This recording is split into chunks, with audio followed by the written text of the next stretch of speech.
Hello viewers, welcome back to my channel, Our Indian Laws. In this video, I want to give an introduction to the Hindu Succession Act 1956, which is one of the important subjects for the law students and also for the JCJ aspirants. As every topic is very important in this act, I will discuss each topic one by one in my next videos. Before going to the topic, let us know what is succession.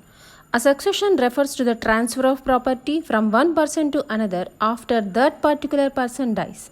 The law of succession regulates the inheritance of a property. Succession law can be explained through two terms, testamentary or testate inheritance and non-testamentary or intestate succession. In testate inheritance, a person can inherit the property as per the will of the deceased and it is governed by the Indian Succession Act 1925, and whereas intestate succession means when a person dies without making a valid will, then the spouse and heirs will take the property according to the law. In our country, there are different succession laws for different types of communities. They are Indian Succession Act 1925, Hindu Succession Act 1956, and Muslim Shariat law. Let us go to our topic, the Hindu Succession Act 1956, which came into force on 17th June 1956. It amends and codifies the law relating to intestate succession among Hindus and brings about some fundamental and radical changes in the law of succession. There are 3 chapters that covers 30 sections in this act. Section 2 of this act speaks about the application of the act.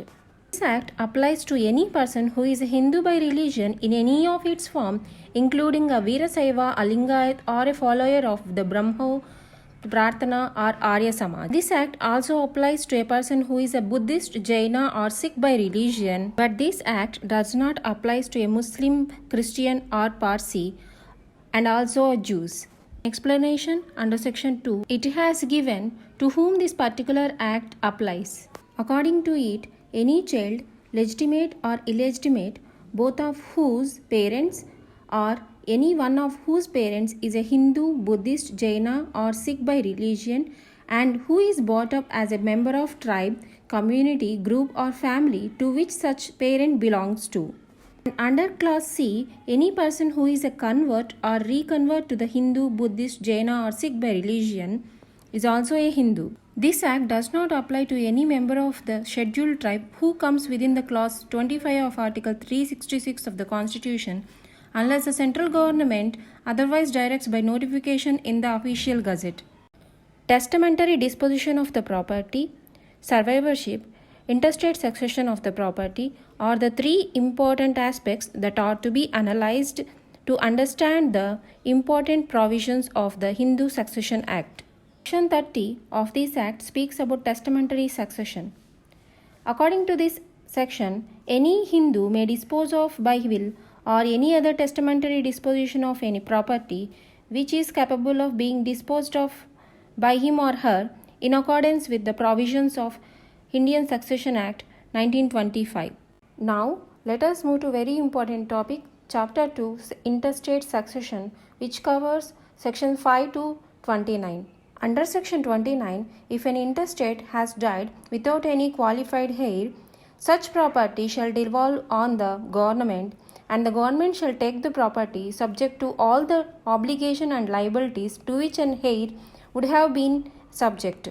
Other important sections that cover under intestate succession are Section 6, devolution of interest in coparcenary property, and Section 8 to 13 that covers general rules for succession relating to a property of a male Hindu dying intestate, and Section 14, 15 and 16 are related to the general rules for succession of female Hindu dying intestate. Now let's move to Section 3, the definitions and interpretations. These definitions are very important to understand the Act.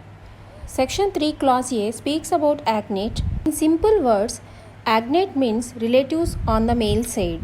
And according to the definition, one person is said to be an agnate to another if the 2 persons are related by blood or adoption wholly through males. Section 3 Clause C covers the cognates, which are opposite to the agnates. Ordinarily means relatives on the female side. Section 3 Clause D covers the expression customs and usage. Any rule has been continuously and uniformly observed for a long time or has obtained the force of law among Hindus in any local area, tribe, community, group or family, and such rules must be certain and not unreasonable or opposite to public law. Then only such rule shall be called as a custom or usage. Now let's move to the section 3 clause E, which speaks about full blood, half blood and uterine blood. Two persons are descended from a common ancestor by the same wife, then that two persons are related to each other by the full blood. When they are descended from a common ancestor but by different wives, then those two persons are related to each other by half blood. When two persons are descended from a common ancestress but by different husbands, then those two persons are related by uterine blood. Now let's move to the section 3 clause G that covers intestate. If a person has died without making any testamentary disposition of his property, then such a person is deemed to die intestate. So that's about the introduction to the Hindu Succession Act 1956. Thank you for watching.